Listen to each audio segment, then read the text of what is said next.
റിയാസ് മൗലവി കൊലക്കേസിലെ RSSുകാരായ പ്രതികളെ വെറുതെ വിട്ട കോടതി നടപടി തെരഞ്ഞെടുപ്പ് പ്രചരണ രംഗത്ത് സജീവ വിഷയമാക്കുകയാണ്.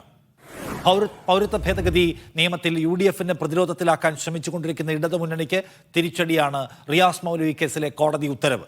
ഈ വിഷയത്തിൽ LDFന്റെ തുടർ നീക്കം എന്താകുമെന്നുള്ളതാണ് എല്ലാവരും ഉറ്റുനോക്കുന്നത്. എന്തായാലും വിട്ടുവീഴ്ചയ്ക്കില്ല എന്ന നിലപാടാണ് UDF നേതൃത്വത്തിന്റെ വാക്കുകളിൽ വ്യക്തമാകുന്നത്. ഈ സംഭവം നടന്ന് 96 മണിക്കൂറുകൾ തികയും മുൻപ് 23/3/17 3 പ്രതികളെയും അന്വേഷണ സംഘം അറസ്റ്റ് ചെയ്തു. അവിടെ തീരുന്നില്ല.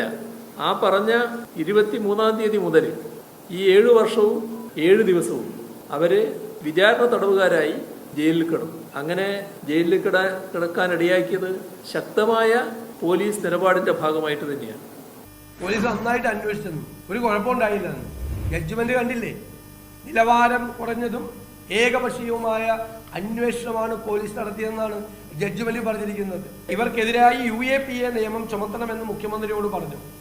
അപ്പൊ മുഖ്യമന്ത്രി പറഞ്ഞു UAPA നിയമത്തിന് എതിരാണ് ഞങ്ങൾ, അതുകൊണ്ട് അത് നടപ്പാക്കാൻ താല്പര്യമില്ലെന്ന്.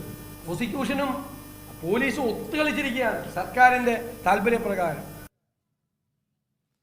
മുഹമ്മദ് അസ്ലം കൂടുതൽ വിവരങ്ങൾ പങ്കുവയ്ക്കാൻ കോഴിക്കോട് ബ്യൂറോ ചീഫ് എന്നോടൊപ്പം തത്സമയം ചേരുന്നു. അസ്ലം, റിയാസ് മൗലവി വധക്കേസിൽ വന്നിട്ടുള്ള വിധി അപ്രതീക്ഷിതമായിട്ടുള്ള ഒന്നാണ്. അക്കാര്യത്തിൽ സർക്കാർ സംവിധാനങ്ങളുടെ പിടിപ്പുകേടാണ് ഇങ്ങനെ ഒരു ഞെട്ടിക്കൽ വിധി ഉണ്ടാവാൻ കാരണം എന്ന വിമർശനം വലിയ തോതിൽ UDF ഉയർത്തിക്കൊണ്ട് വരുന്നുണ്ട്. UDFന്റെ ആ പ്രചാരണത്തിന് വേണ്ട തരത്തിലുള്ള സ്വീകാര്യത കിട്ടുന്നുണ്ടോ? ലെഫ്റ്റ് ആ കാര്യത്തിൽ ഒരു ഡിഫൻസിലായിട്ടുണ്ടോ? എന്താണ് ഗ്രൗണ്ട് റിയാലിറ്റി? എന്താണ്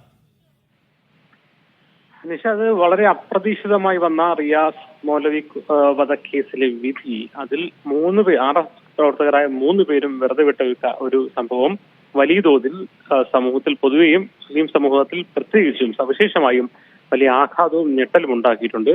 ഇതിൽ വിധി പകർപ്പിൽ വളരെ കൃത്യമായി തന്നെ പല ഭാഗത്തായി ഈ അന്വേഷണത്തിലെ പാളിച്ചകൾ എണ്ണി പറയുന്നുണ്ട്. ഈ കൊലപാതകത്തിന്റെ ഉദ്ദേശ ലക്ഷ്യം വ്യക്തമാക്കാൻ അന്വേഷണത്തിന് കഴിഞ്ഞില്ല ഉൾപ്പെടെയുള്ള കാര്യങ്ങൾ. ഈ ഒരു വിധി പകർപ്പ് സംബന്ധിച്ചുള്ള തീരുമാനം വന്ന ഉടൻ തന്നെ, അല്ലെങ്കിൽ അതിന്റെ വിധി വന്ന ഉടൻ തന്നെ ആദ്യഘട്ടത്തിൽ തന്നെ പ്രതിപക്ഷ നേതാവും അതോടൊപ്പം തന്നെ PK കുഞ്ഞാലിക്കുട്ടി, പക്ഷേ പൊതുവെ സർക്കാരിനോട് മൃദുവായ ഭാഷയിൽ പ്രതികരിക്കുന്ന കുഞ്ഞാലിക്കുട്ടി പോലും ഒത്തുകളി ആരോപണം ഉന്നയിച്ചുകൊണ്ട് രംഗത്ത് വന്നത്. എന്തായാലും UDF ഇതിനെ കൃത്യമായി തന്നെ രാഷ്ട്രീയമായി മുതലെടുക്കുവാൻ, അല്ലെങ്കിൽ ഈ തെരഞ്ഞെടുപ്പ് പ്രചരണത്തിന്റെ ഭാഗമായി തന്നെ ഇതിനെ പരിഗണിക്കാൻ തീരുമാനിച്ചു എന്നതിന്റെ ലക്ഷണമായിരുന്നു. അത് ഇന്നും വളരെ വ്യക്തമായ വാക്കുകളിലൂടെ തന്നെ പ്രതിപക്ഷ നേതാവും ആവർത്തിക്കുന്ന ഒരു സാഹചര്യം ഉണ്ടായി. ഇന്ന് മുഖ്യമന്ത്രി വാർത്താ സമ്മേളനത്തിൽ ഇതിന് വിശദീകരണം നടത്താൻ ശ്രമിച്ചെങ്കിലും വളരെ കൺവിൻസിംഗ് ആയോ അല്ലെങ്കിൽ വളരെ ആത്മവിശ്വാസത്തോടു കൂടിയോ ഇതിനെ നേരിടാൻ കഴിഞ്ഞില്ല എന്ന് പറയേണ്ടി വരും. കാരണം അന്വേഷണ സംഘത്തിന് തുടക്കം മുതൽ കാണിച്ച അതാണ് RSS പ്രവർത്തകരാണെന്ന കാര്യത്തിൽ വ്യക്തത വരുത്താത്തത്, ഗൂഢാലോചന എന്ന കാര്യത്തിൽ അന്വേഷണത്തിന് പോകാൻ കഴിയാത്തത്, മാത്രമല്ല ഇപ്പോൾ ഇടതുപക്ഷ അനുകൂലിയായി അല്ലെങ്കിൽ യാത്രികനായുള്ള അഡ്വക്കേറ്റ് C. ശുക്കൂർ 2017 തന്നെ പറഞ്ഞു വെച്ച പോയിന്റുകൾ, അതായത് എന്തൊക്കെയാണോ ആ കേസിൽ പോലീസ് എഴുതിവെച്ച ദുർബലതകൾ, അതേ കാര്യങ്ങൾ തന്നെയാണ് ഇപ്പോൾ കോടതി വിധിയിൽ തിരിച്ചടിയായി വന്നിരിക്കുന്നത്. അതായത് പോലീസിന്റെ ഭാഗത്തുനിന്ന് തുടക്കത്തിൽ അലംഭാവം ഉണ്ടായിരുന്നു എന്ന കാര്യം വ്യക്തമാക്കുന്ന രീതിയിലാണ് കാര്യങ്ങൾ വരുന്നത്. സ്വാഭാവികമായും ഇത് ഇടതുപക്ഷത്തെ ഒരു പ്രതിരോധത്തിലാക്കുകയും UDFനെ സംബന്ധിച്ചോളം നേരത്തെ പൗരത്വ പ്രക്ഷോഭത്തിൽ ലഭിക്കാതിരുന്ന അല്ലെങ്കിൽ പൗരത്വ വിഷയ ചർച്ചകളിൽ ലഭിക്കാതിരുന്ന ഒരു മേൽക്കൈ നേടിയെടുക്കാൻ കഴിയുമെന്നുള്ള ആത്മവിശ്വാസം ഉണ്ട്. അതുകൊണ്ട് തന്നെ കോൺഗ്രസും മുസ്ലിം ലീഗും മറ്റ് സംഘടനകളൊക്കെ തന്നെയും വളരെ ശക്തമായി വിഷയത്തിൽ പ്രതിഷേധവുമായി വന്നിരിക്കുന്നത്. ഒരു പക്ഷേ അതിനെ ആത്മവിശ്വാസത്തോടെ നേടാൻ LDFന് കഴിയുന്നില്ല. LDFന്റെ നേതൃത്വം മുഖ്യമന്ത്രി തന്നെ ഒരു പക്ഷേ അത്രയും ആത്മവിശ്വാസത്തോടെ മുന്നോട്ട് പോകാൻ കഴിയുന്നില്ല. അതേസമയം ഇനി ചെയ്യാൻ വളരെ പെട്ടെന്ന് അപ്പീലിലേക്ക് മുന്നോട്ട് പോയി പക്ഷേ ഹൈക്കോടതിയിൽ എന്തെങ്കിലും തരത്തിൽ സ്റ്റേയോ അല്ലെങ്കിൽ ഏതെങ്കിലും തരത്തിലുള്ള ഒരു താൽക്കാലിക ഒരു ആശ്വാസമെങ്കിൽ ലഭിക്കാൻ കഴിയുമോ എന്നതാണ് ആദ്യഘട്ടത്തിൽ നോക്കുന്നത്. അതോടൊപ്പം തന്നെ അന്വേഷണത്തിൽ എന്തെങ്കിലും പിഴവ് സംബന്ധിച്ചുള്ള വാർത്തകൾ വന്നതിന് പിന്നാലെ കാസർഗോഡ് ഇപ്പോൾ ഉന്നത ഉദ്യോഗസ്ഥർ ADGP അജിത് കുമാർ നേതൃത്വത്തിൽ ഒരു യോഗം ചേരുന്നുണ്ട്.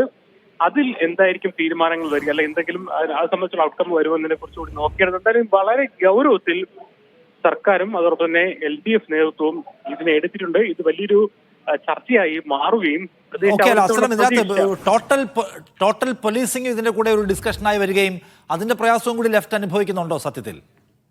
കാരണം പ്രത്യേകിച്ച് കാസർഗോഡ് ജില്ലയുമായി ബന്ധപ്പെട്ട പല കേസുകളിൽ RSS പ്രവർത്തകർ രക്ഷപ്പെട്ടതും മാത്രമല്ല RSSകാർ പ്രതികളായ കേസുകളിൽ അന്വേഷണം ഇഴഞ്ഞു നീങ്ങുകയും അറസ്റ്റുകൾ ഇരകളാക്കപ്പെട്ട കേസുകളിൽ അതിവേഗത്തിൽ അന്വേഷണവും പഴുതില്ലാത്ത അന്വേഷണം വരികയും ചെയ്യുന്ന ഒരു സാഹചര്യം കൂടി ഇതിന്റെ ഭാഗമായി തന്നെ ചർച്ചയ്ക്ക് വരുന്നുണ്ട്. UAPA ഇന്ന് ഉന്നയിക്കപ്പെട്ടതോടുകൂടി UAPA സംബന്ധിച്ചുള്ള ആഭ്യന്തര വകുപ്പിന്റെ നിലപാടുകളൊക്കെ തന്നെ ചർച്ചയാവുന്നുണ്ട്. എന്തായാലും ശരി.